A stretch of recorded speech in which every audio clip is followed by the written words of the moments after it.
Yes, Cheryl, I think we're ready. Great. Thanks, Sarah. Good afternoon and welcome. We're so thrilled for you all to be here and to spend a little time with us this afternoon to explore the training and development landscape. I'm Cheryl Oldham, the Senior Vice President of the U.S. Chamber of Commerce Foundation, overseeing the work of the Center for Education and Workforce. I want to just begin by acknowledging our partnership with SHRM. We're so grateful for the excellent work around the data that we're going to share with you all today, and they have been a thought partner and a contributor to a number of our workforce initiatives, and we're incredibly appreciative of their top-notch staff and leadership.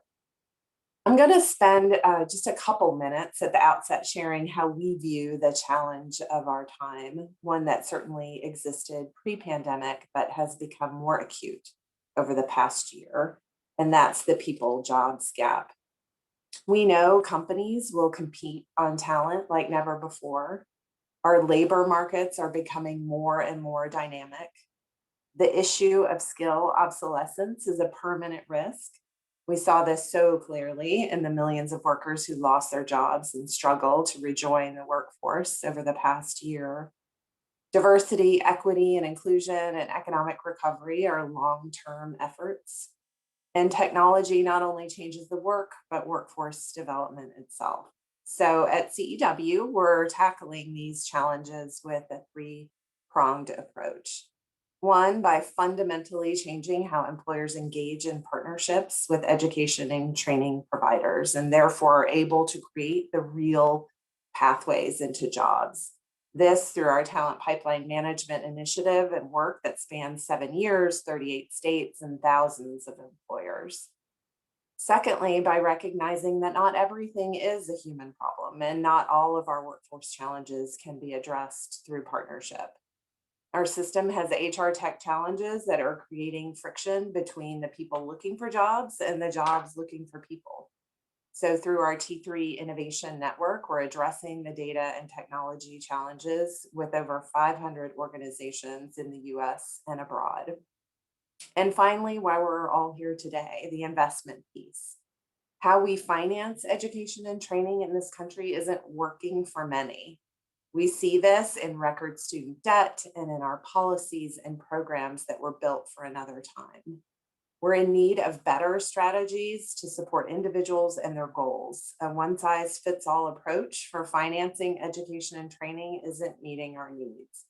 We need more tools for financing that make sense for our time and for the individual, that give people more choices for how they pay for it and for where they go to pursue it, with the goal of a much more equitable talent marketplace.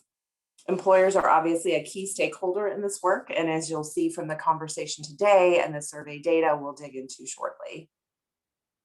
So we've spent a lot of time on this at the foundation over a number of years. And before I turn it over to my colleague, Jason, I want to share with you all that you will begin to hear even much more about all of this in the coming days and weeks as we join with the Chamber in elevating this work in much bigger ways to reach more people and to create more impact as we recover from this health crisis and seek to address in a comprehensive way this challenge of our time. So please stay tuned, and thanks again for being here with us today. Jason, I'll kick it to you. Thank you, Cheryl. Really appreciate you opening up today's Talent Finance event. And we're going to pull up the slide deck now and share with you the agenda for today. So it's going to be an action-packed 90 minutes. We're going to start with just a real quick overview presentation for those of you who are new to the Talent Finance Initiative. We want to orient you to what it's all about and who's part of it. We will keep that very brief, but also focus our attention on where we're going this year. So some of you have been with us when we kicked off this initiative last year. We've made a lot of progress within the first couple quarters of this year, but there's a lot more coming. So we want to make sure we give you kind of an all-round update on just how far we've come, but where we're going next. And then we'll move over to kind of the meat of today's agenda, which is hearing from our good partners over at SHRM who are releasing new survey data as part of the Talent Finance Initiative. So we're going to be hearing from Carrie Nelson in the SHRM team to share that data with us. And then we're going to conclude with a panel discussion which will include representatives from the first Talent Finance Design Workshop, which wrapped up recently. So we're going to move pretty expeditiously through this, and we'll finish with some closing remarks, but we will be good stewards of your time today, and we will keep it interesting for you. So with that, let's launch into the kind of overview and update. And the Chamber Foundation has the pleasure of providing this for you. So if we go to the next slide, Sarah. I wanted to reiterate a few points as to why we're here and why we care about this issue. Cheryl did a good job teeing up several of these, so I won't wax poetic on them too long, but we all know the challenges that are in front of us. So a little bit, this is preaching to the choir. But we know student debt remains a critical challenge. It's top of mind, and we're all trying to find ways to address this particular crisis. And we know it's an all-time high. We know many borrowers are struggling to repay their loans. They're not having the outcomes in the labor market that they had planned for. There's work to be done there. So how are we addressing the affordability of education, training, and credentialing? What's also on our mind is the continuing rising cost of education and training and credentialing. And as education becomes more expensive with uneven returns on that investment, we need better signals in the marketplace for which pathways are going to be the most affordable and that could achieve the best return on investment, primarily for those learners and workers who are trying to access those opportunities in today's labor market. Another thing that's top of mind for the Chamber and the business community is not just how we're creating a pipeline for new talent coming up, but how are we working with the talent we currently have. And right now we know that skills are becoming more obsolescent in a dynamic labor market where jobs are changing faster and faster, and people need more opportunities to reskill and upskill and be stewards of those skills. But they often don't have access to the right financing instruments to really take advantage of those opportunities. So we need to rethink the system and how we pay for it, understanding that we have a new customer here. And it's not just about giving people that first entry point through the education system into the labor market, but we need a financing system that can actually meet workers where they're at and their needs to reskill and upskill. Another thing that we talk about in this initiative is there's a lot of money already out there. This isn't necessarily about new money coming in, but how do we use the existing investments that are already there and use them differently? So not more, but better investment. And the private sector could be a big part of that. Depending on how you want to count it, the private sector invests over $200 billion annually in workforce development and professional development. And if we even just impact a percentage of those resources to get employers to spend them differently, it could have a powerful impact on today's learners and workers in our labor market. And the end game here is that we know the approach we've had now for decades and decades is inconsistent to meet today's needs and challenges. The traditional approach for how we finance and invest in talent will no longer work. We need a new approach, one fit for today's labor market and today's economy. So that's why we're here. This is what drives us to the discussion. This is what gives us our passion to take action, to take collective action in this space. And if we go to the next slide, I'll share with you just who makes up this partnership thus far. So first, I want to recognize the funders. Without their generous support, we wouldn't be here. When we kicked this initiative off last fall and enjoyed the support of JP Morgan Chase, Google.org, Cognizant US Foundation, Schmidt Futures, and Microsoft Philanthropies, we greatly appreciate them helping launch this effort. And now this initiative continues with the support of Walmart. So we thank all of our funders for allowing us to get together to have this conversation and to spur this innovation that's going to create education and career pathways that are more affordable with less debt and that achieve better outcomes, not just for the learners and workers who are the primary beneficiaries, but also the employers who will consistently compete on that talent now and in the future. And this isn't just a chamber initiative. We get the pleasure of helping orchestrate these events. And like I like to say, we like to herd cats, but we have a number of organizations who are demonstrating real leadership in this space, who have come together around this talent finance initiative. It's not our initiative. It's not the Chamber's initiative. It's the team's initiative. It's your initiative. And these are the partners that are making it all possible. When we kicked this off last fall, it was a partnership between the Chamber Foundation as well as the Greater Houston Partnership, Working Nation, and the Federal Reserve Bank of Atlanta. We had a number of folks from these organizations who contributed towards the landmark white paper that was released last September and that kicked off our event series. But we have since that time, we have been joined by several other organizations. So we want to recognize the National Association of Workforce Boards, the Education Finance Council, Social Finance, and SHRM, is all new members to this core team who have joined us on this journey, and we want to build an even bigger table. So this is a much larger network than just these organizations, but this is our core team of partners who are really putting in the staff time and the resources to make it a success. So we definitely want to make sure you understand who are the new partners at the table who are helping us grow this movement and enact this change. Next slide. I did want to mention that a little bit about where this all began. It started with a white paper, but for folks who know the kind of work the Chamber Foundation does, you know, we don't fancy ourselves a think tank. We're a network of action. So this paper was really there to kind of recalibrate the conversation about what we mean by talent finance and to advance a new vision and set of recommendations for how we could do it differently.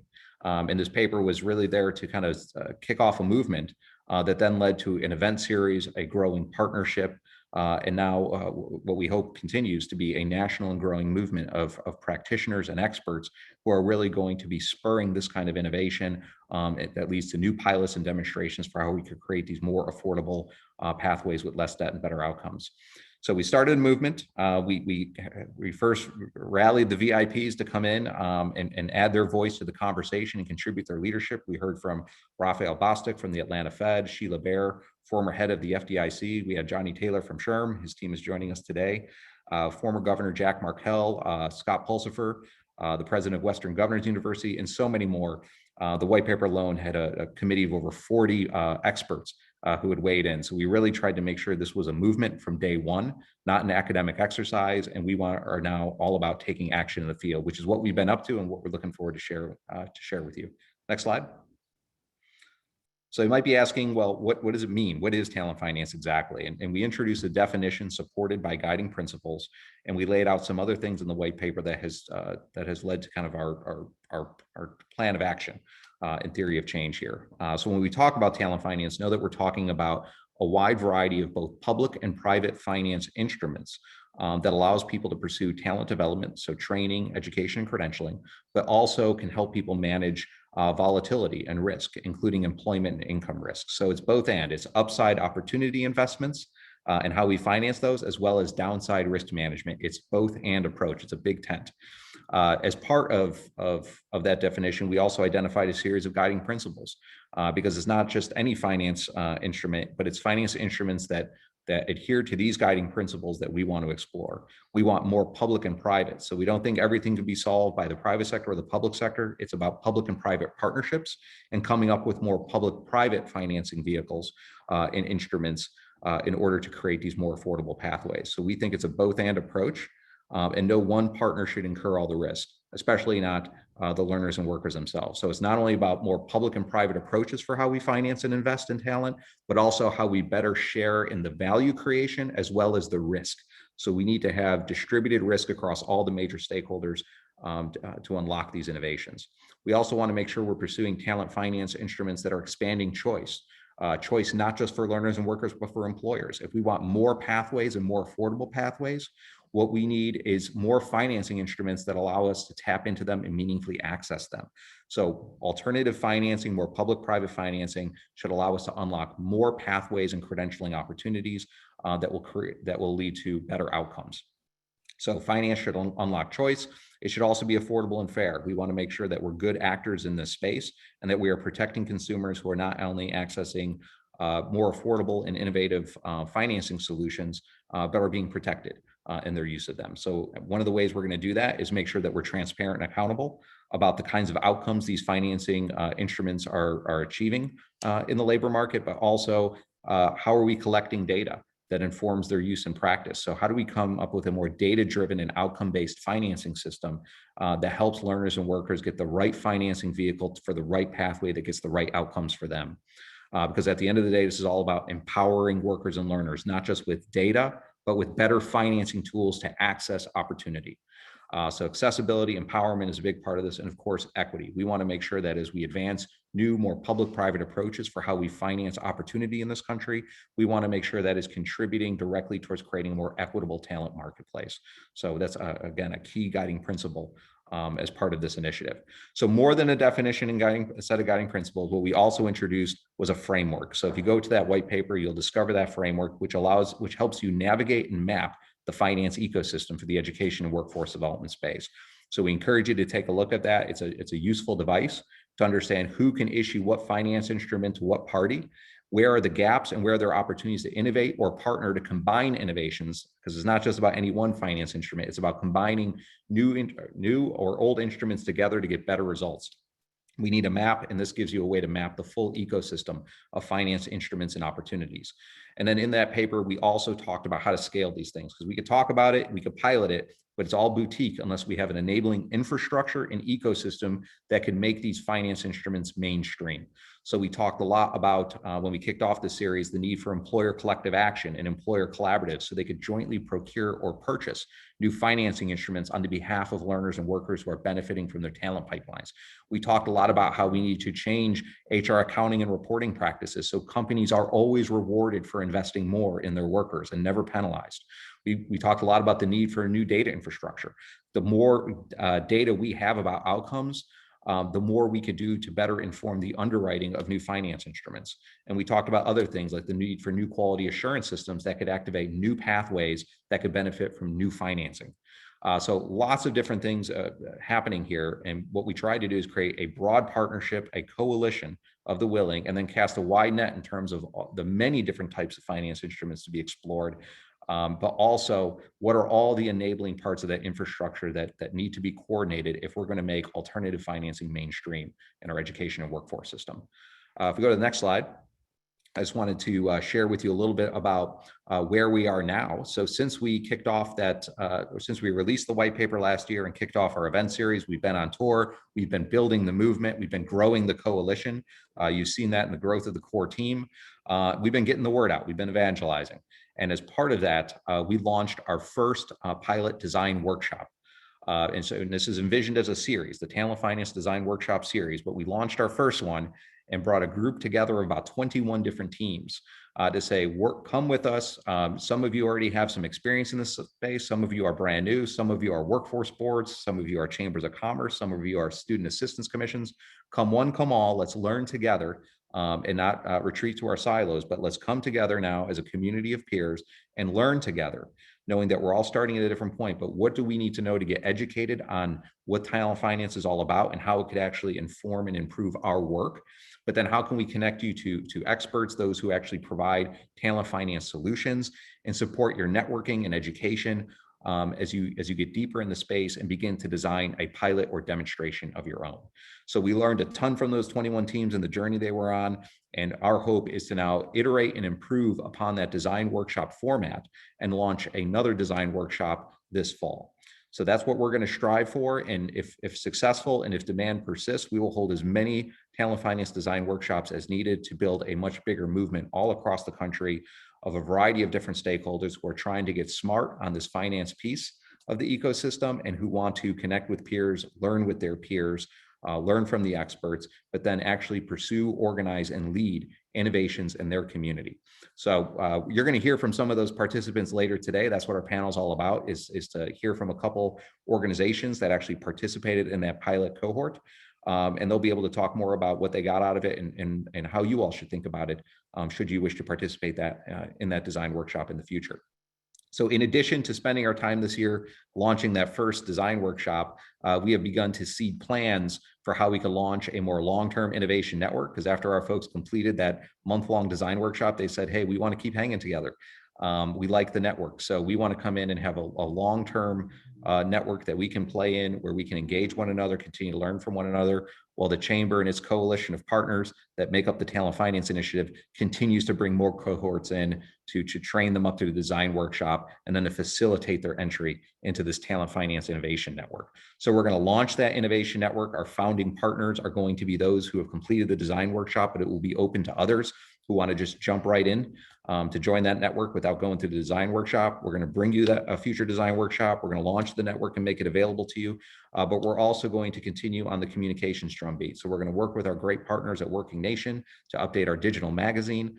If you haven't checked it out, I encourage you to go take a look at it. We're going to be adding new content there, and we're publishing new case studies and best practices. We want to be in the storytelling business, and we want to highlight and profile all the types of innovations that are happening out there in this ecosystem and make sure you all know how to access them, learn from them, and participate in them. So we want to become a clearinghouse of these best practices.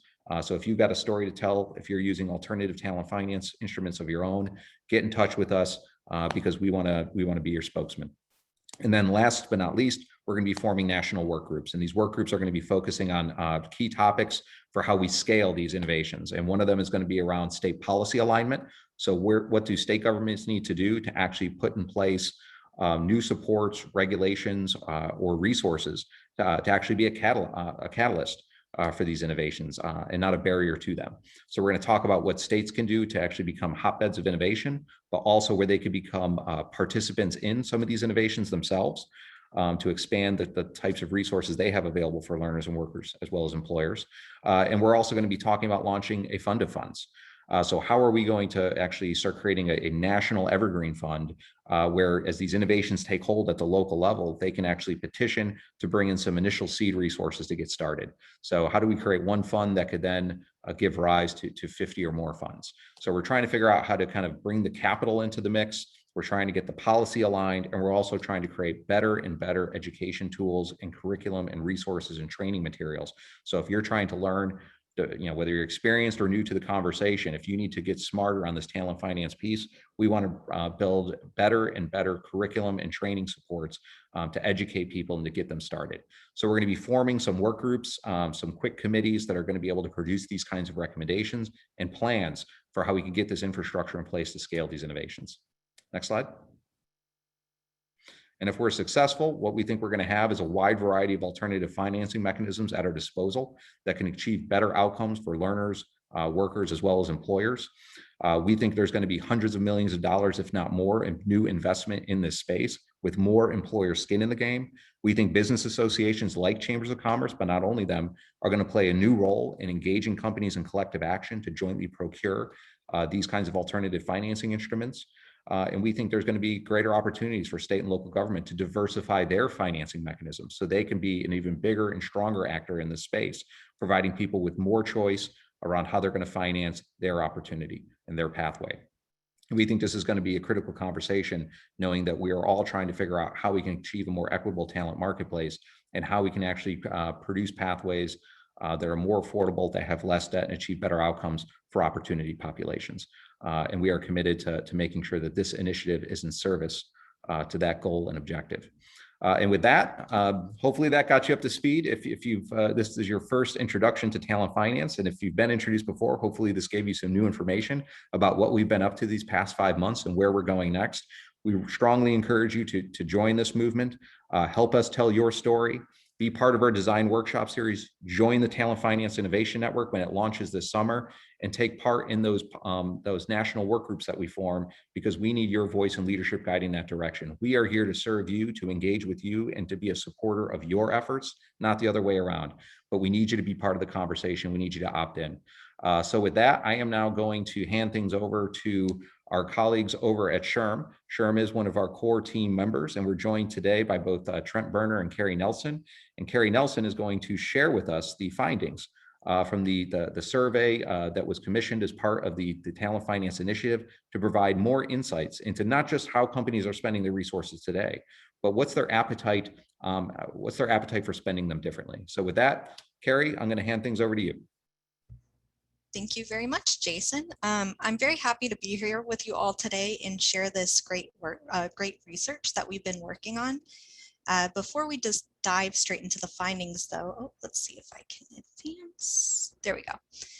I want to give a quick overview of what we did with this survey. I like to think of it a bit as a benchmarking survey. So thinking about the current training and development landscape, such as the things that organizations are offering in this space, how they're innovating currently, and the barriers or challenges that they're facing to expanding their offerings. And then I also like to think about the survey as somewhat of a forward-facing survey. So as Jason and Cheryl were talking about, looking towards the future, what is the appetite for that employer innovation in that further talent investment? Are employers open to collaboration in these spaces? And then also, what role could the government or the public sector play in facilitating these investments in relationships? So for this research, we surveyed over 1,300 HR professionals who answered on behalf of their organizations across a wide variety of different industries and organization sizes, so we could truly capture what that current training and development landscape looks like across these different groups. And as you'll see throughout the research presentation today, we explored 4 areas of talent investment. So those four areas being skill-based training, paid work-based learning, so thinking about things like internships, apprenticeships, co-ops, tuition assistance, and financial wellness and security benefits. And I'll go into detail about each of those in just a little bit. Before we dig deep into the deep findings, I want to start off with like a quick overview of the key findings, thinking about how interesting this research is in the context of the past 15 months that we've all been going through, thinking about the pandemic and its impact on employees and employers. So key finding number 1, despite times of economic change and uncertainty, what we found in our survey actually is a lot of employers are holding steady in their level of talent investments, and some are actually looking to increase their investments in some of these areas. And I'll spend a little bit of time talking about what that holding steady looks like and where employers are looking to expand. Key finding number 2, we'll talk a little bit more today about how employers in our survey told us they're open to innovation across all 4 of these talent investments that we explored in the survey, but many of them say they're facing barriers or challenges to expanding their offerings. And I'll go into more detail about what exactly those barriers are and how we might be able to overcome them.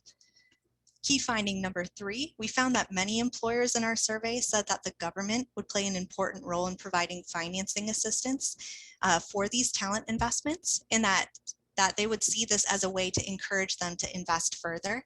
I'll also talk a little bit about some other ways that employers in our survey said beyond financing assistance, what the government could do to assist.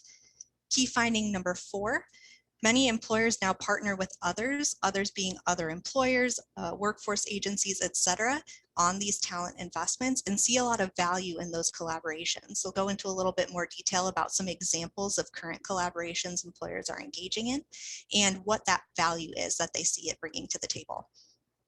And last but not least, key finding number 5, we see in our survey that many employers see a need for this shared public-private leadership and promoting more employer collaboration in this space, as Jason already alluded to. All right, so let's dive right into the findings. So starting with key finding number 1, as I mentioned, despite these crazy times that we're going through with the pandemic, the impact on the workforce, we see the good news is that most employers are largely holding steady in their level of talent investments. So what exactly does that look like? You can see here in the survey, we asked employers across these 4 areas of talent investment where they saw their budgets for this year, 2021. And you can see here in the yellow bars that 50 to 60% of employers say that they see their budgets remaining the same this year for these level of talent investments. We also see sometimes holding steady can mean that employers don't have a budget in this area, as you can see with the gray bars. We tended to see that coming from more of our small employers in the survey as opposed to the medium to large employers. But as you can see here, knowing that many employers had to face things like budget cuts, leaning out their workforces during the pandemic to stay afloat, this at least shows that employers are at least prioritizing or understand the value of these investments and aren't necessarily looking to cut them, even during these tough times. And I think something even more important here is that we see that when it comes to the skills-based training and development space, we actually see about 1 in 5 employers, or about 20%, saying they're planning to increase their budget this year. I think that's pretty significant, knowing again that many employers are facing budget cuts, but one area that they're really prioritizing and seeing value is in the skills-based training and development space for their current workforce. So now that we know employers are holding steady, what does that look like? So that means we'll start to get into some of that benchmarking aspect of the survey I talked about.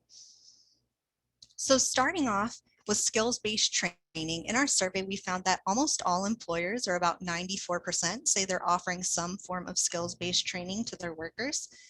We see about 3 in 4, so about 73% are offering initial skills-based trainings So trainings that get their employees up to speed with the knowledge they need to do their job that they were hired for.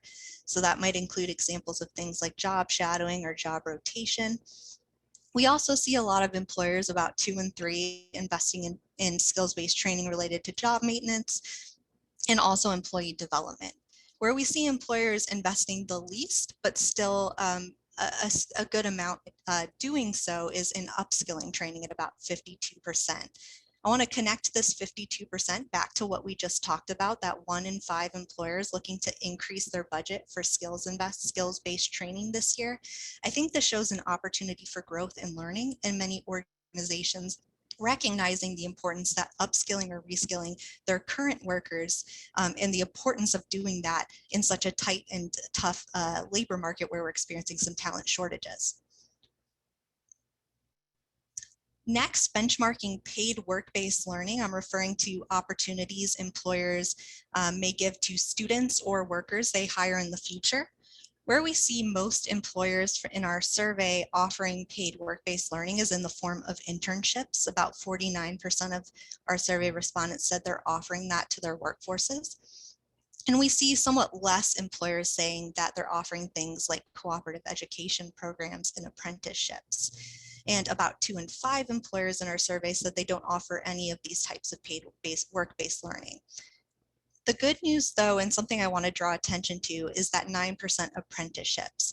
Something that we saw within our survey is that when it came to industries like construction, energy and utilities, mining, we saw that about 28% of employers in those industries are offering things like apprenticeships.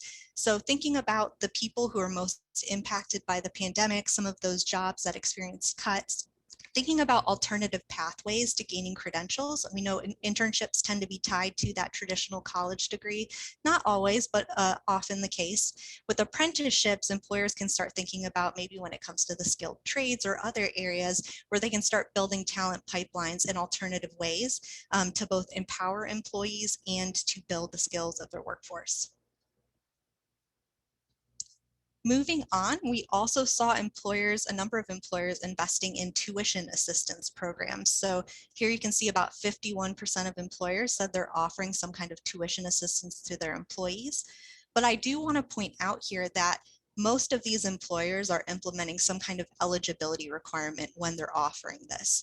So you can see here about 3 in 4 employers who say they're offering tuition assistance have a full-time status requirement. So the only employees in their workforce able to access this benefit are those who are with them full-time.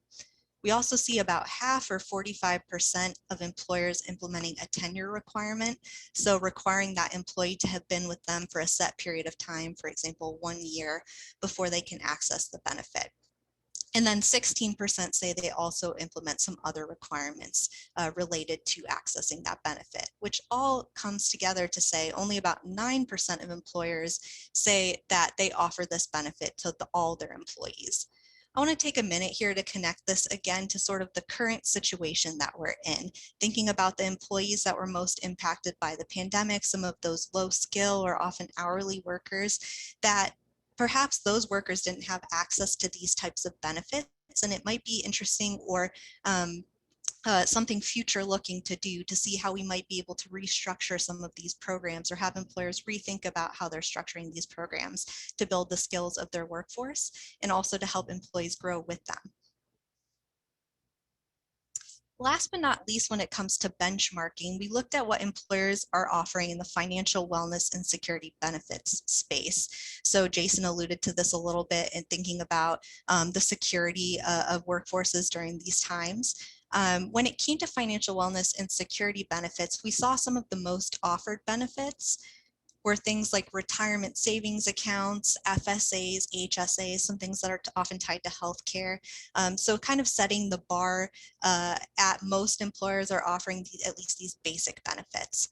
We also see a number of employers, somewhat less, but still about 50% offering things like severance packages and about 30 to 40% offering things like financial counseling or financial education. So classes on things like budgeting and planning. But on the flip side to these most offered benefits, I want to compare those to these least offered benefits. So When we talked to the employers in our survey, we found that very few are offering things like short-term loans, earned paycheck advances, outplacement assistance, etc., information on public assistance, things like that. And I want to juxtapose these findings again back to those who are most impacted by the pandemic, that these benefits actually could have been most beneficial to a lot of the employees that were impacted with their jobs. And so I think this raises the question or the importance of talking about things like a one-size-fits-all strategy doesn't always work, as Cheryl alluded to, that oftentimes when it comes to benefits like these, it raises the conversation of employers considering the differences and uniqueness of their workforce and adapting the benefits they offer to meet their workforce's needs. So now that we've looked at the talent and the training and development landscape, knowing what employers are currently offering, we asked employers whether they're open to innovation. And what we actually found was yes, most employers are open to innovation. In other words, saying they're not satisfied or completely satisfied with their current offerings that I just showed you across all 4 types of these investments I just talked about. But many are facing barriers. Before we go into what those barriers are, I do want to spend just a bit of time talking about that almost a big majority of employers in our survey see clear value in what they're currently offering. So of those who are offering these types of benefits, skills-based training, paid work-based learning, etc., most are seeing some level of value there, and that's why they're offering them. So for example, when it comes to skills-based training, we see about 3 in 5 employers in our survey said the reason they're offering that is because it provides a return on investment to their workforce and to their business bottom line. So for example, they found that skills-based training helps them build an internal talent pipeline, and it helps them improve the performance of their workforces. And we see this very similar trend across these other areas of investment. We also see a number of employers talking about the value they see in offering these investments is 1, they can directly address skills gaps that they're facing, and 2, they can address changing business needs. We know that was really key during the past 15 months, many employers adapting and facing challenges they never had before. They see these investments as a key way to overcome that. And then lastly, we also see a number of employers using these investments as a means of building their recruitment strategy. So for example, when it comes to paid work-based learning, we see about 56% of employers who do offer it saying that they use it as a means to attract talent. We see that particularly again with those in the construction industry, energy and utility industries who are more often offering these things. We also saw somewhat the wholesale trade industry and transportation and warehousing industry trying to take advantage of this as a recruitment effort or recruitment strategy. Similarly, when it came to tuition assistance programs, we tended to see that more large employers were saying they were offering tuition assistance as a means of attracting top talent to their organization. So now that we know most employers see high value in these investments, what we did find though is that most, and especially the small to medium employers, are not fully satisfied with their current offerings and they'd like to innovate further. But when we ask about the barriers that they're facing, what's preventing them from those further innovations or new changes that they can adopt, we see that there's a little bit of a difference here. So about only 27% of our employers in the survey said the reason they're, for example, not offering skills-based training is because they're satisfied with their current offering. So they're happy with where they're at. On the flip side, about 73% or 3 in 4 employers said that it's something else. They're facing another barrier. They're not satisfied, but they don't know how to get beyond that. And we saw this similar pattern. It varied a bit across the 4 different areas we explored, but the pattern held where most employers said something else is holding them back.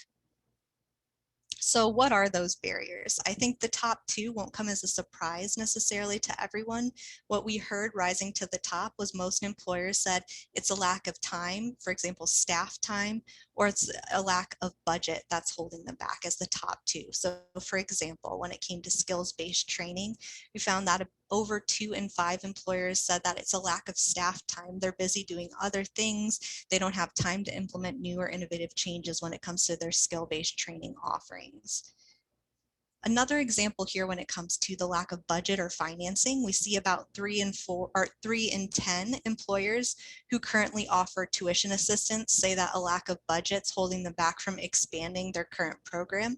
And that actually doubles to 6 in 10 for those who don't currently have a tuition assistance program but might like to.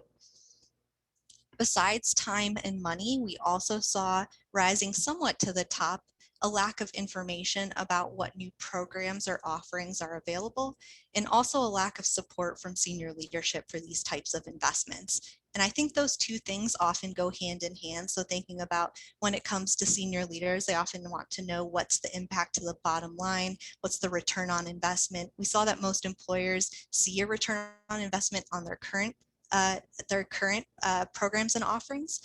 But when it comes to introducing something new, often we need data or we need information about what's most impactful, what is the most bang for the buck type of offering that employers can engage in. And having some data there, I think, would be really helpful hearing these barriers from employers in our survey. All right, so key finding number 3. Thinking back to what we just talked about, barriers, time, and money, we see that most employers in our survey said that they see government playing some role in providing financing assistance for these talent investments, and say that this would encourage them to further invest in training and development. To show you what that looks like here is here on the left-hand side, we asked employers in our survey, how important do you think government grants, loans, or tax incentives would be for encouraging your organization to further invest in these spaces? And what we found is about 4 in 5 employers said that these things would be moderately, very, or extremely important to them. So going back to that lack of budget and money, that this might expand what employers are able to offer. But we also asked employers, besides these financial aspects, what else could maybe the government provide or to enhance their ability to overcome these barriers. And we heard a couple of things. I have a couple examples of qualitative or open quotes from the survey that we got from employers. For example, here at the top, we have an employer in the educational services industry mentioning that they'd really appreciate technical assistance in creating and rolling out these programs. So tying it back to that barrier of a lack of staff time, sometimes it can be very time intensive to figure out what works, how to implement, etc. And so if the government could potentially provide some technical assistance about how to do that, it could not only be a time saver, but something that encourages employers to invest. We also see some employers here suggesting things like publicized webinars that are easy to comprehend and follow, again, tied back to that access to information and problems with time. And then we also see another employer here mentioning potentially a benefit survey demonstrating interest to put forth in administering additional benefits could be beneficial. So thinking about this survey and beyond, what data points can we provide? What research can we collect to understand these pain points, where employers are and how we can meet them where they're at? I also want to spend a bit of time talking here about ways that employers say they're currently innovating. So in our survey, we asked employers across these 4 different talent investment areas what types of unique or different novel things that they might be doing.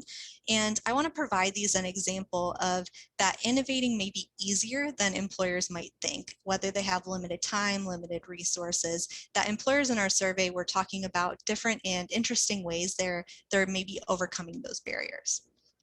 So for example, here we have an employer in the construction industry coming up with a unique way to offer in-house training with a purpose. They're talking about offering their own training plan or training academy for key positions within their company. And the reason they're doing this is because technical industry expertise makes it hard for them to find people with the skill set they need. And so what they're doing is building that talent internally. Now, this might seem like a very high cost, upfront cost, but what this employer is doing that's perhaps novel is that they're spending some upfront money to potentially build their talent pipeline and save money in the long run.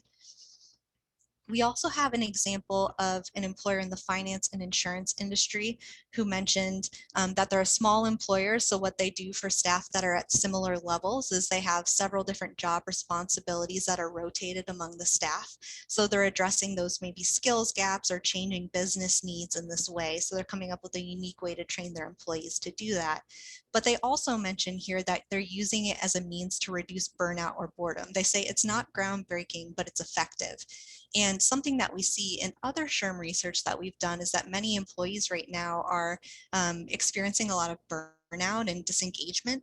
And so these are unique or perhaps just new or novel ways that employers can think about not only building the performance of their workforces, but also building the engagement of their workforces and empowering their employees.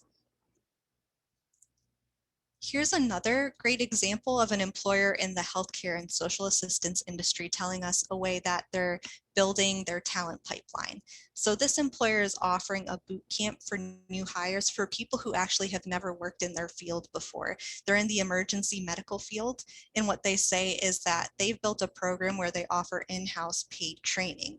And the reason they're doing this, similar to that construction employer I mentioned before, is that they said that sometimes the cost of education deters potential candidates in their field from pursuing the emergency medical area.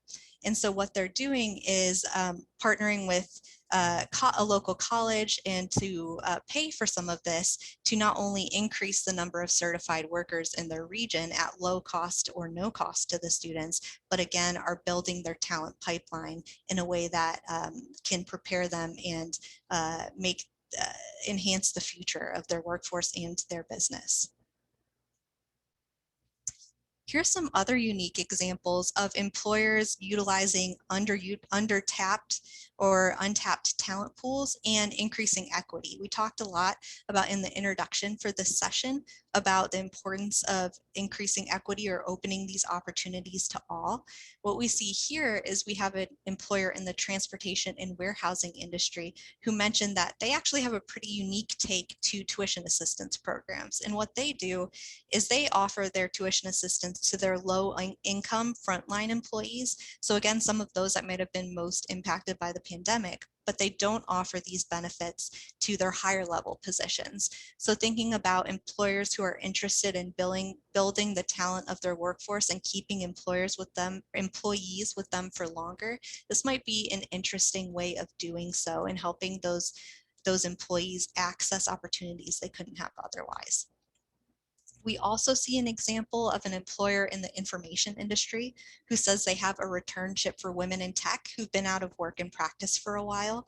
I think this is a good example of an employer not only enhancing the diversity, equity, inclusion of their workforce, but who are also opening the doors to talent pools that they weren't reaching before for people who may have skills and abilities that they need.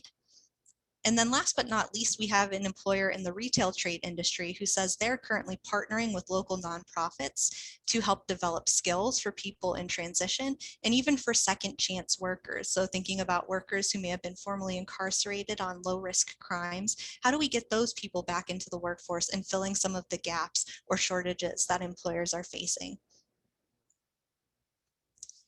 And then here's just a couple more examples in the financial wellness and security space. We have an employer in the information industry who says that they're offering short-term emergency loans to their employees. I thought this one was particularly interesting given that this is one of the least offered benefits by employers. And they're able to do this in a low cost way by partnering with their local bank. So they're considering the needs of their workforce and they're offering a great benefit to their employees at really low cost. And you can see here, they say it frees up our budget to add even more benefits and investment ideas. Last but not least, I wanted to provide an example of an employer in the professional and civic organizations industry. So this is where a lot of nonprofits often reside. This employer says they participate in a business resource network to offer financial wellness and security benefits to their employees. They are paying a membership fee and they're accessing success coaches to their employees. And I think this is notable here because at SHRM, we talk to a lot of other nonprofits. And what we hear is that often those nonprofits say, we have limited resources, we have limited money, limited time. We often can't do these things or we can't offer as much as we'd like. This is an example, perhaps not necessarily groundbreaking, but a way to consider what innovation can look like even when we're taking small steps. So now that I've provided some examples of the way employers are innovating, Now I want to talk about the way that employers are collaborating in these spaces. So we found in our survey that many employers are actually partnering with other employers, other agencies on talent investments right now and see a lot of value in what they're doing. So here you can see, I think quite surprisingly, is that actually over half of employers in our survey said they're currently collaborating with or have at least one strategic partnership with employers in each of the 4 spaces that we discussed in our survey. Also introduced a 5th one here on recruiting talent. And what you can see here is that about 1 in 5 when it comes to paid work-based learning, up to over 1/3 when it comes to recruiting talent and financial wellness and security benefits, that many employers are already collaborating with other employers in this space. Where we see the biggest gap on collaboration right now is when it comes to tuition assistance. Only 9% of employers in our survey said they're working together with others in that space. It might suggest an opportunity, knowing how important alternative credentialing and other pathways to education that we've been discussing and that have risen in discussions in the public arena, that this could be a place to grow these partnerships. So when we talk to these employers who are currently collaborating, that 56%, excuse me, that the reasons they say they're partnering right now are a couple of reasons. Number one being about half, or 47%, say that these partnerships give them the ability to access information or expertise they couldn't have on their own. And so thinking about, again, back to those barriers, time and money and lack of information, these employers are utilizing these collaborations potentially to overcome some of those barriers by sharing cost, by sharing information or expertise with each other that they couldn't have accessed or that might have taken them more time on their own.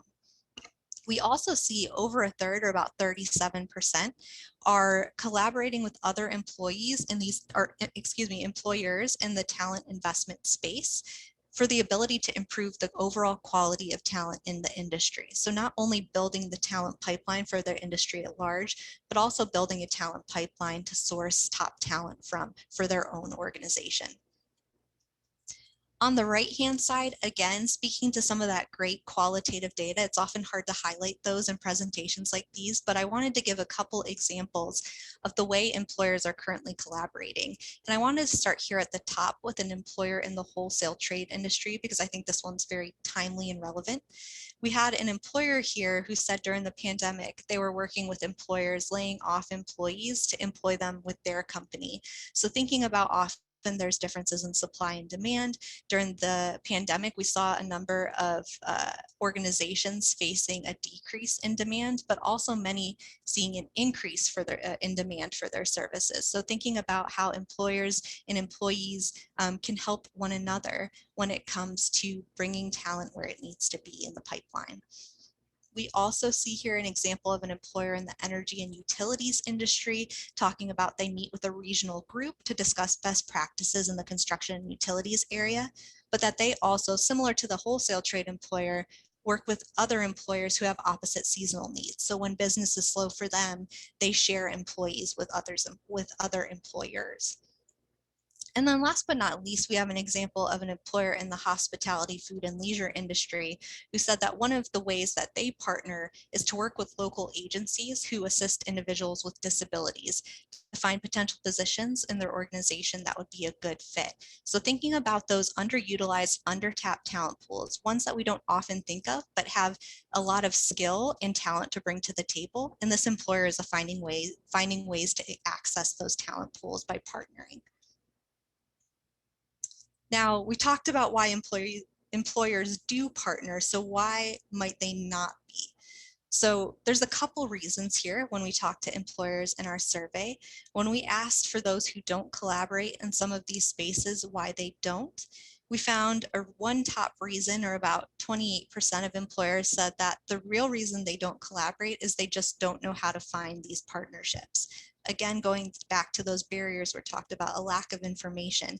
It doesn't mean these employers don't want to partner necessarily, but they just don't know how to locate or access these partnerships.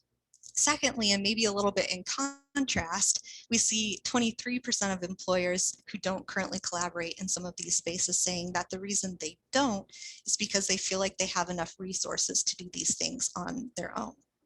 We see a little bit of a divide here when it comes to small, medium, and large employers. In our survey, we found that it was more likely to be the small to medium employers who said they don't know how to locate these partnerships, whereas on the flip side, the larger employers were a little bit more likely to say we have enough resources to do these things on our own. Now that varied from employer to employer, but these are the types of trends that we were seeing in the survey. Last but not least, key finding number 5. So we found that employers in our survey see the need for a shared public-private leadership in promoting more employer collaboration in this space. So thinking about how, as Jason mentioned, bringing people together from their silos to collaborate more and to further these talent investments.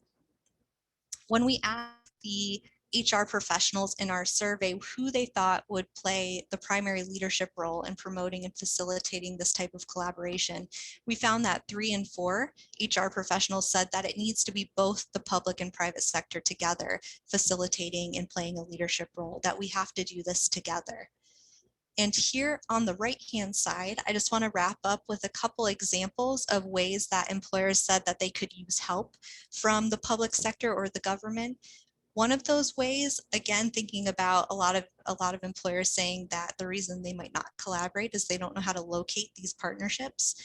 We saw employers in our surveys calling for things like, for example, here in the top left, a free directory of companies willing to collaborate, or the top right, provide and promote a way to connect these employers. So employers are often hungry for these collaborations, but they just don't know how to find them. We also see an example of an employer calling for maybe some increased awareness through the Small Business Administration. As I've talked about, we see some unique challenges or barriers that smaller employers are facing as opposed to large employers. So thinking about a customized approach, meeting employers where they are, depending on their size, their industry, et cetera. And then last but not least, thinking about ways that we can create forums or opportunities for these two sectors to come together and facilitate collaboration. Rather than having competitive mindset, can we bring employers together to build these investments and empower their workforces? So in conclusion, now more than ever, talent development strategies and investment in employees are critical for organizations to maintain a competitive advantage. And what we saw in this research is that although employers recognize the importance of strong talent investment and they're open to further innovation, many are facing barriers to expanding their offerings. And so I think what this all boils down to and what this research points to is that there's this clear opportunity to pursue new public-private approaches to talent investment in ways that promote investment in employees and empowering employees, but also things like innovation and employer collaboration as we look towards the future. Thank you. Thank you so much, Carrie. We really appreciate you walking through that data. There's a ton there. We are going to be making the survey results available to you all. Stay tuned for information after today's event about how to access that. But Carrie, we really do appreciate the SHRM partnership and your all's leadership in the space and walking us through these fascinating findings. So just thank you so much. And thank you, Trent. I know Carrie took the lead in the presentation, but we do appreciate your support and contributions to the talent finance movement. One quick question, Carrie, and we're going to try to address the other ones in the chat that have come up, but we need to get to our panel. Yep. But one quick question. Joe Quick had asked about how to cut the data by employer size. And if you were to cut it by small, medium, or large, does that skew the data any which way? In particular, does size and revenue matter when it comes to holding steady or increasing the investment in the space? Sure. So we had a variety of employers in the survey. It tended to skew a little bit more towards the smaller and medium size, but we had a good chunk of large employers in our survey. It certainly wasn't equal groupings. But when we look at it and we look at cutting it by holding steady versus not having a budget, we did find that holding steady was often somewhat more the case for those medium to large employers, whereas not having a budget or having the resources to have a budget was more of the challenge for the smaller employers. Well, thank you, Carrie. And Joe, when we shared the data, I believe you'll see much of it is actually cut by employer size. So you'll be able to dig into that a little bit more. So thank you. And with that, we're going to move to our final segment of today's initiative, where we're going to hear from Sarah Miller in the Federal Reserve Bank of Atlanta. which is one of our core team partners. And Sarah was one of the contributors towards the white paper that came out last year. And Sarah was one of our partners in delivering the pilot design workshop that we had put on just recently. So Sarah is going to engage with a couple of our peers who participated in that design workshop and who are going to share their story with you. So with that, Sarah, I pass the torch to you, and we'll let you know when we're getting close to the end so we can just deliver those closing remarks. But the floor is now yours. Great, thanks, Jason. And thanks, Carrie, for the fantastic overview from all of the insights from that survey. Quite a bit of engagement on the chat and the Q&A, so please keep that coming as we talk to some folks from our inaugural Talent Finance Innovation Network cohort. So it's my great privilege to introduce some fabulous colleagues who I've gotten to know over the past couple of weeks through this first cohort. Angie Carr-Klitsch is joining us. She is the president and CEO of Employee Indy. It's the Workforce Development Board for Indianapolis. She guides the organization's investment of more than $28 million annually to assist residents of all ages and backgrounds to enter into and proceed along a career pathway to a prosperous future. Angie has 2 decades or more experience in workforce and economic development, and that includes philanthropic investment management at JP Morgan Chase & Company, the Central Indiana Community Foundation, and the Close Fund, as well as the Peace Corps, which I didn't know about that, Angie. That's fascinating. Also joining us today on the panel is Trey Simon. Trey is the president and CEO of the South Carolina Student Loan Corporation. His 25 years of experience at SC Student Loan has been focused on providing programs of financial assistance to students to pursue their educational goals and become workforce ready. Thanks for joining us, Trey. And finally, we have Deborah Majeski. Deborah has 36 years at DTE and is currently the manager of workforce development. She leads a cross-functional team through design, development, and implementation to create talent pipelines in professional trades and customer service. She also serves on the Michigan Energy Workforce Development Consortia as the vice chair responsible for K-12 standards and data, and is a proud graduate of the 12th cohort of the Talent Pipeline Management Academy. Welcome, panel. Thanks so much for joining us today. We're really excited to learn a little bit about your approaches under this talent finance umbrella, the work that you are driving towards from the initial design cohort. And I think we have a really good spread here with the Workforce Board, an employer, and a student loan corporation. So I'm going to turn it over. We're going to do some quick presentations just of their thinking around this space, and then we'll get into some questions. So I'm going to turn first to Angie with Employee Indy. Sounds great. Thank you, Sarah. And thank you to the U.S. Chamber of Commerce Foundation for including us in the inaugural cohort of the Talent Finance Innovation Network. It's been an incredible experience, and we're looking forward to move our project forward. For purposes of brevity, I just want to say I'm coming to you from Indianapolis, Indiana. We're wearing black and white stripes because we have, the greatest event in racing history happening this weekend. And why that's important is that we really need to ground our solutions in the realities of what exists in your current market. So Indiana in particular has prioritized increasing education and attainment levels across the state. This is the Lumina Foundation goal. We want to achieve 60% of our residents having post-secondary credentials or certifications. We're currently at 48.5. 2025 is right around the corner. So even prior to COVID and some of the additional relief packages and funding coming through, there was an intentional investment of education and training funds to skill up our population. The challenges in this space, however, are that these are not coordinated. They have different eligibility criteria. As you could see from some of the SHRM data points, a lot of employers don't know that these exist. A lot of job seekers don't know that these exist. Programmatically, we're doing a lot in Indianapolis to try to reduce the leaky education pipeline, to create new work-based learning models like modern youth apprenticeships and registered apprenticeships in occupations outside of the trades and construction.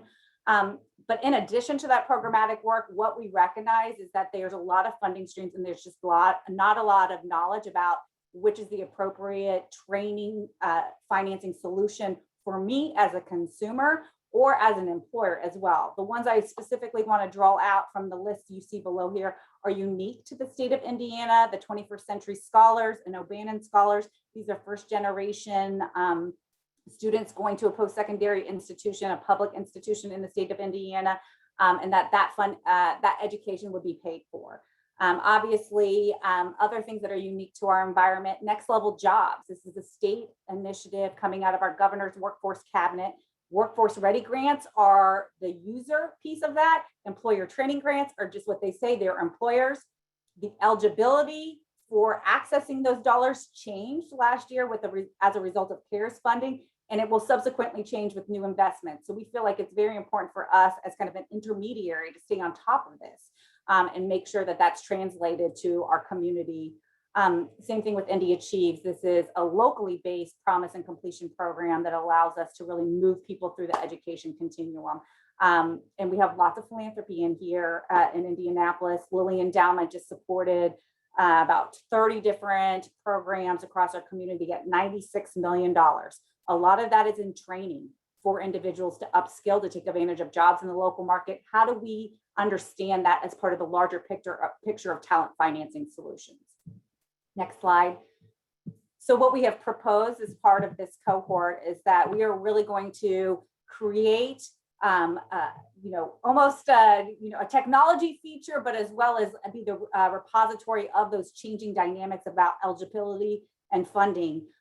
We will be that kind of resource to connect, and we're going to be inclusive of the boutique programs that exist at individual employers in our community as well. We're surveying that right now as we speak. So trying to get a holistic picture of what's happening around training and education funding pipelines and how best to access those services, including the human capital of a career navigator, so that people in our community can know what's a good investment for them to lead to a good and promising job. Thanks, Sarah. Thanks, Angie. Yeah, I think we even got some comments in the chat. Vermont has, a similar disparate kind of list of funding for education. So it's a very complicated space to navigate, even when you're within it and leading the board to direct these dollars. So let me turn quickly over to Deborah Majeski and talk a little bit about her work at DTE. Well, thank you, Sarah. I appreciate that. This is such a great opportunity today to be a part of this whole collaborative, and being part of the talent finance. I've got a little bit of technical issues here, so hopefully I can stay on screen.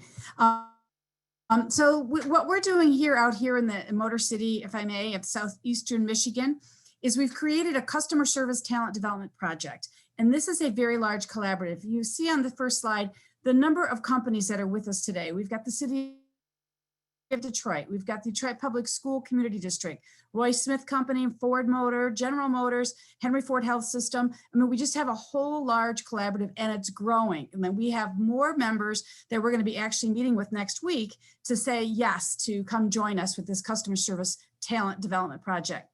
When we started this project and started down the road of what do we want to focus on as a collaborative in southeastern Michigan, we looked at some data, and that real-time data and state data showed us that there was a high volume of hiring needs in southeastern Michigan for customer service.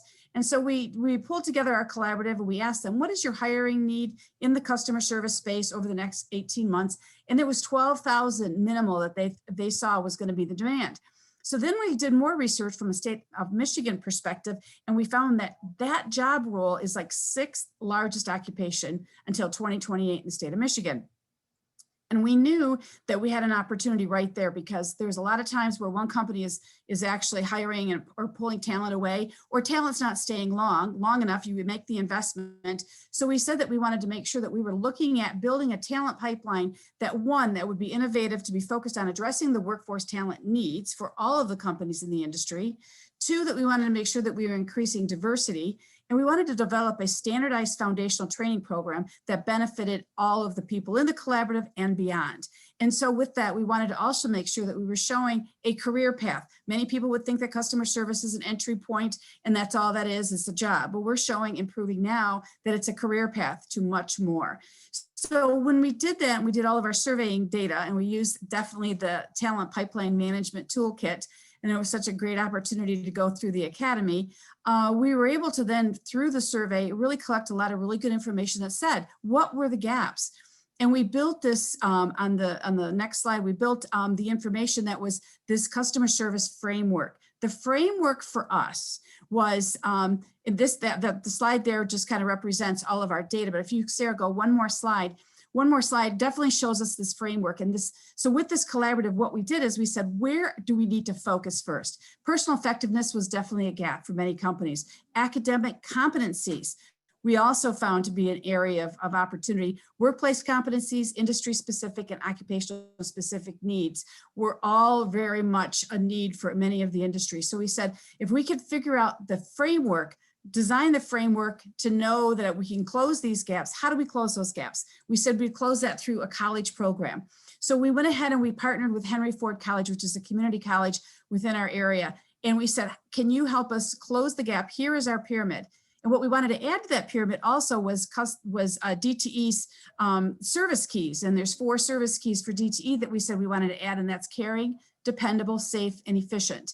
By doing so, we partnered with Henry Ford, we got a college program, we partnered with Detroit Public School Community District, and we are going to be rolling out this program across Detroit schools, along with having it be college credited, so they have dual enrollment, and it's also going to actually be a good foundation for that building block for all of these companies in customer service.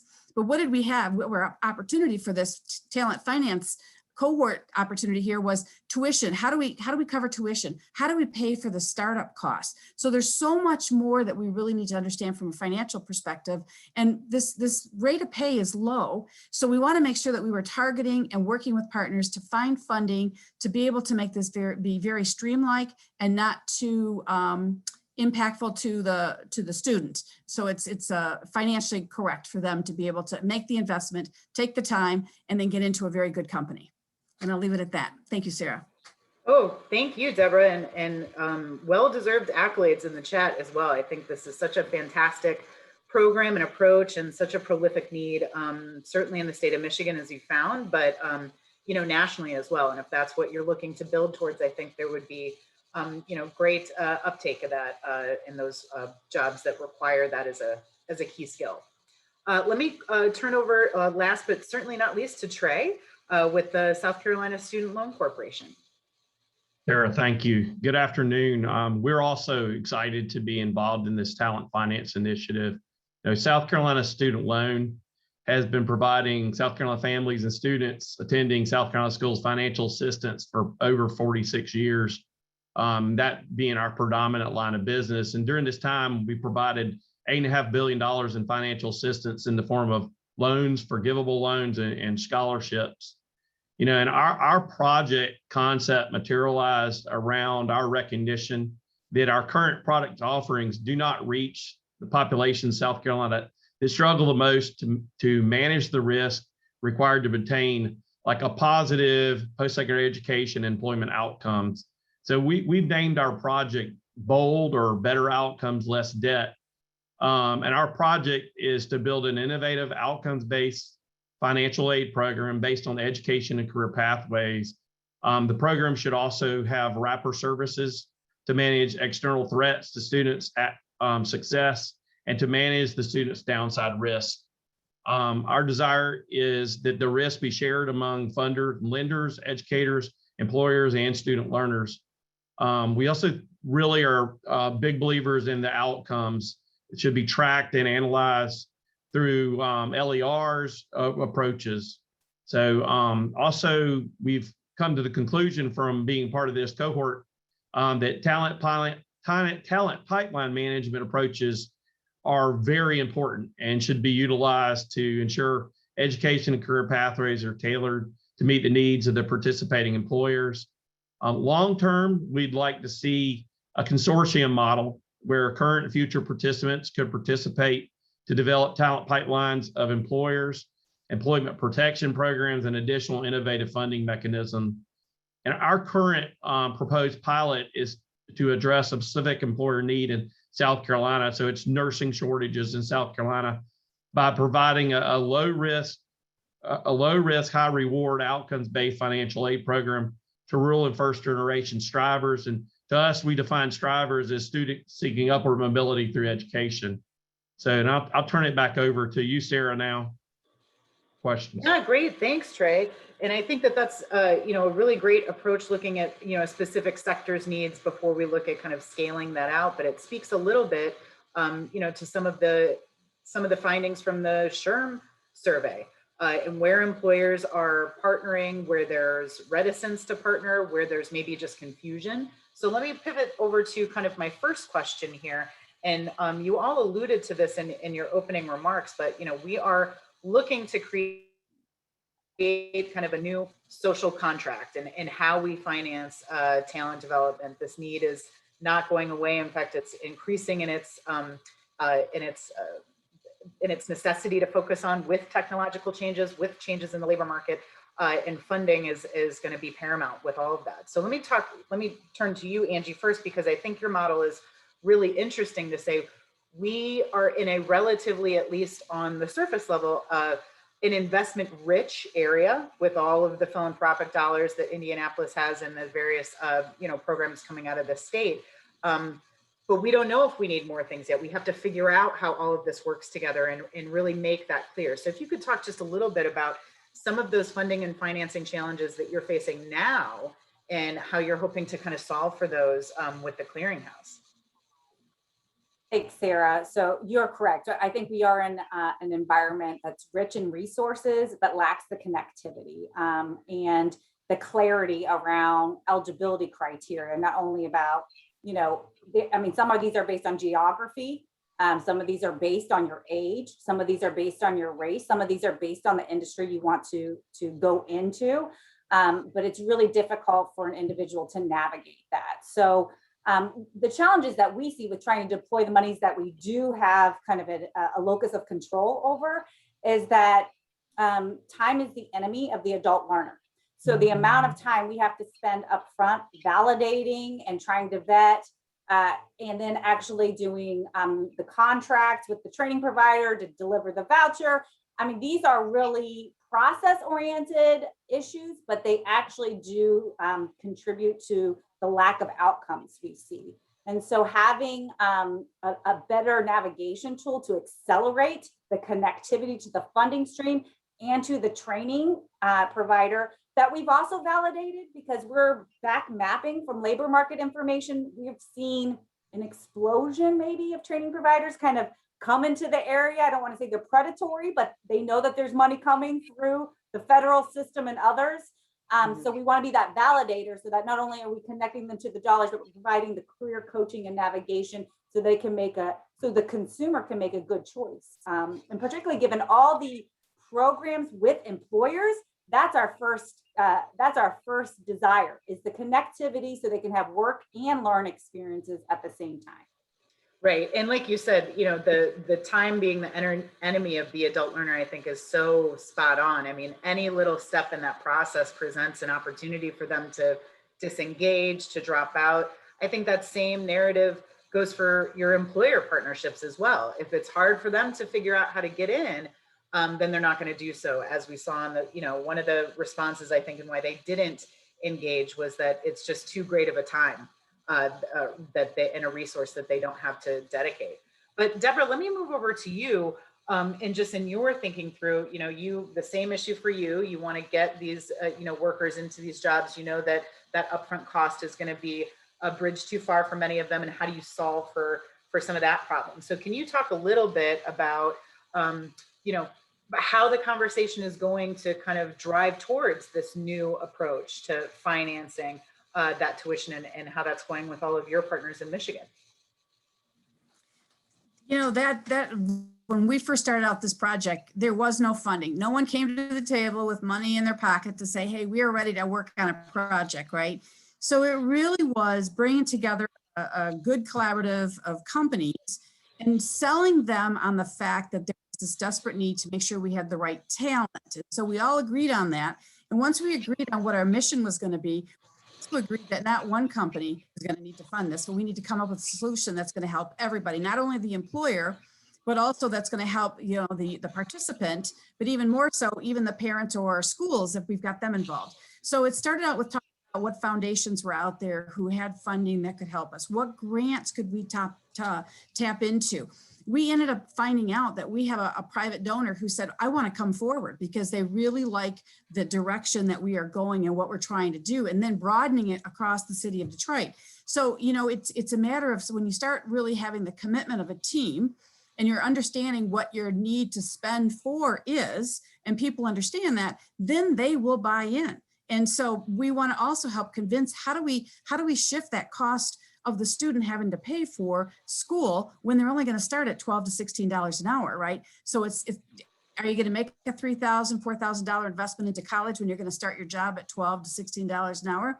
Maybe not, right? You might want to think of a different path. But what we want to do is make sure that we get those different funding pipe streams for us to be able to sell that, not only from a region perspective, from a company perspective, and then show how is a win-win to make sure that that student is a sustainable employee at someone's company. Right, and selling that ROI to the student up front, like you said, if they know that they're getting into, you know, a longer term pathway with limited income up front, then it's not a really good sales pitch if you have to pay a lot of money immediately out of pocket to get that credential. So I think we're all, you know, awaiting to see how your program evolves and builds out. But Trey, if I could turn to you, and I love the tagline, the BOLD program, the better outcomes and less debt, which speaks to all of our objectives here. But I wonder if you can talk just a little bit about, you know, the partnerships that you're forging there in the healthcare space, in particular to serve this nursing shortage, and how those conversations are kind of shaking out in terms of de-risking their investment. What are the particulars, you know, that are kind of coming to the surface as you're working through this loan structure with that industry's needs? Yeah, I would say kind of I'll answer kind of both of those questions. You know, the finance side of it too is it's all about outcomes, right? It's about a return on investment to the student. It's about a return on investment to the healthcare systems. In the case of RN, you know, there's a hospital association in, say, South Carolina that does a lot of work with all the schools. So our plan is to partner with those types of groups in order to, because they actually understand the needs of all the nursing shortages and can tell us what populations need it. And in a lot of cases, it's rural areas that they need nurses in South Carolina, you know, and also there's particular probably issues with you know, a pipeline from the schools to provide those, because it's not a jump through every little hoop kind of program. It's a rigorous program that requires you to actually pass state boards as well. But you know, I think ultimately it all boils down to data, and I think that's where, you know, the talent finance approach and the TPM approach very much interests us from a lender perspective, because with that, we can scale the product, because, you know, you might have enough money now to start a little pilot, but you know, I saw a quote the other day, the federal government makes $247 million a day in student loans, you know, when they're in a year. So you definitely can't touch that without investors understanding their risk as well.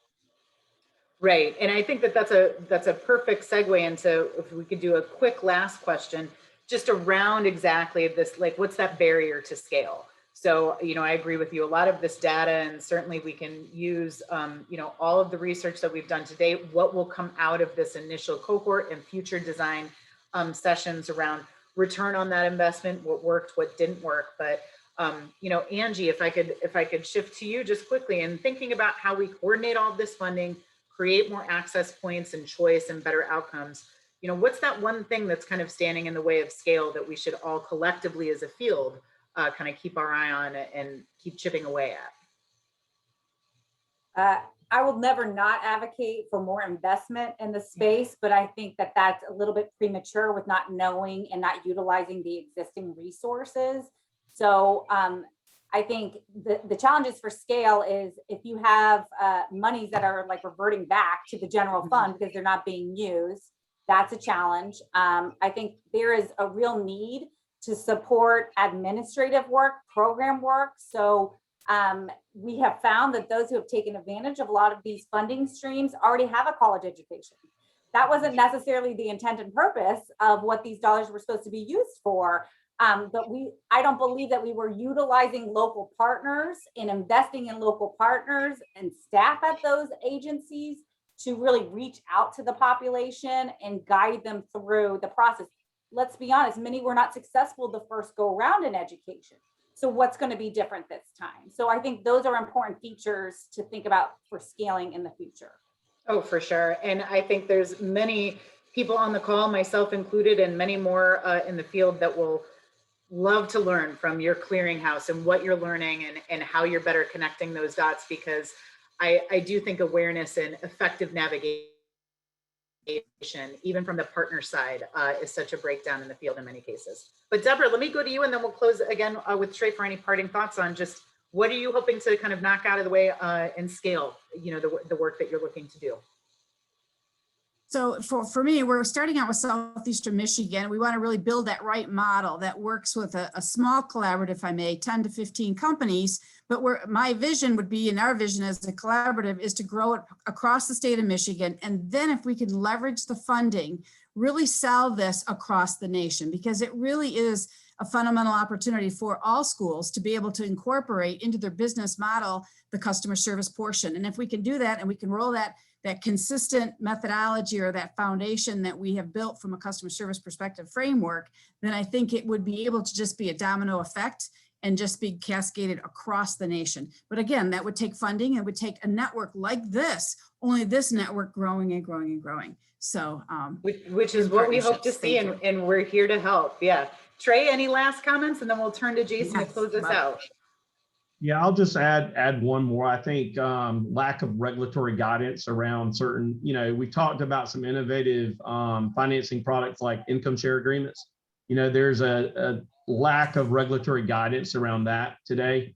And that creates it slows down entries into, people wanting to enter it because they're not really sure what the state, even in South Carolina, we've had questions about, hey, is this really legal to do in South Carolina? Is an income share agreement legal? Is it really just a loan? It was like, if it walks like a duck, it quacks like a duck.